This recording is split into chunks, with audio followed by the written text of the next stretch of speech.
SC ST atrocity land కేసులపై సమీక్షా సమావేశం జరిగింది.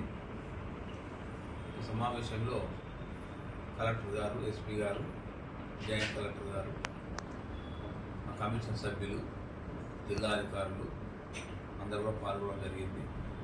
ముఖ్యంగా ఎస్సీ ఎస్టీ కేసులు ఏవైతున్నాయో సత్వరం పరిష్కారం చేయాలి.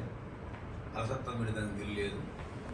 మరి ఎవరైతే అలసత్వం వహిస్తారో ఆ యొక్క అధికారిపై కట్టెచర్యలు ఉంటాయని చెప్పి కూడా మీటింగ్ సందర్భంగా తెలియజేయడం జరిగింది. మరి ల్యాండ్ సమస్యలు కానీ, అటార్టీస్ కేసులు కానీ, సర్వీస్ మ్యాటర్స్ కానీ మరి 30 రోజుల్లో కూడా క్లియర్ చేసుకోవాలని చెప్పి మరి ఎజెండాలో తీర్మానం చేసుకోవడం జరిగింది మీటింగ్లో. మరి ఈ కేసుల విషయంలో మరి అర్హత్వం లేకుండా ఉండాలని, మరి డివిఎంసీ మీటింగ్లు ప్రతి 3 నెలలకు ఒకసారి జరగాలని, మరి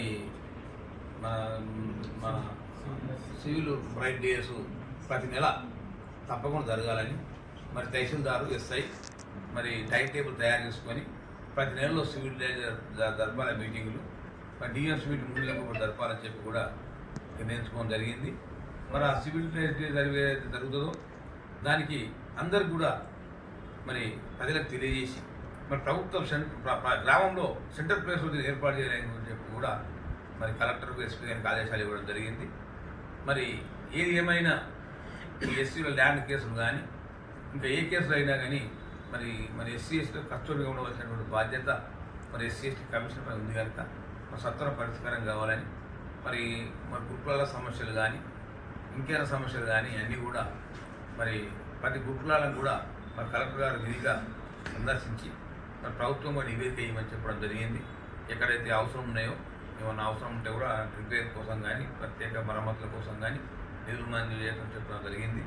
మరి అన్ని సమస్యలపై కూడా మరి సమగ్రంగా అధ్యయనం చేసి కలెక్టర్ గారిని రిపోర్ట్ ఇవ్వడం జరిగింది. నేను కలెక్టర్ గారికి, మరి ఎస్పీ గారికి ఒకటే ఆదేశాలు ఇచ్చినాం.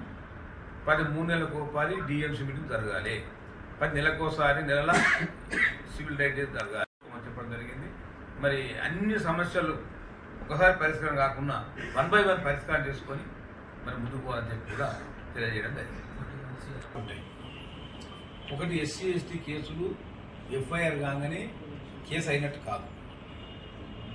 డిఎస్పీ గారు ఇన్వెస్టిగేషన్ చేసి అది ప్రూఫ్ అయిందని చెప్పినాకనే ఆ కేసును రిమాండ్ చేస్తారు, కేసు లేవడుతుంది కోర్టులో. అదొకటి. ఇంకోటి, ఈ మధ్య కాలంలో సుప్రీంకోర్టు గైడ్లైన్స్ ఇచ్చింది. 7 సంవత్సరాల లోపల శిక్ష పడే కేసులన్నీ కూడా 41 CR కింద స్టేషన్ వెళ్ళిపోవచ్చు అని ఇచ్చింది. దానిలో కొంత అవగాహన లోపమై ఎస్సీ ఎస్టీ కేసు అలా రాదు, కానీ 7 సంవత్సరాల శిక్షనే ఉంది కనుక దానిలో మీరు పోలీస్ స్టేషన్ పిలిపిస్తూ ఉన్నారు. దానికి కూడా మేము నేషనల్ ఎస్సీ ఎస్టీ కమిషన్ దృష్టికి ఉంచబోయినాం. రామచంద్ర నాయక్ కూడా మన తెలంగాణ సభ్యుడిగా ఉన్నాడు, మన హుస్సేన్ నాయక్ కూడా మన ఎస్టీ కమిషన్ల మెంబర్ ఉన్నాడు. వారిద్దరి దృష్టికి ఉంచబోయినాం. మన ఢిల్లీ దాకా కూడా మనం పిలిపిస్తామన్నారు.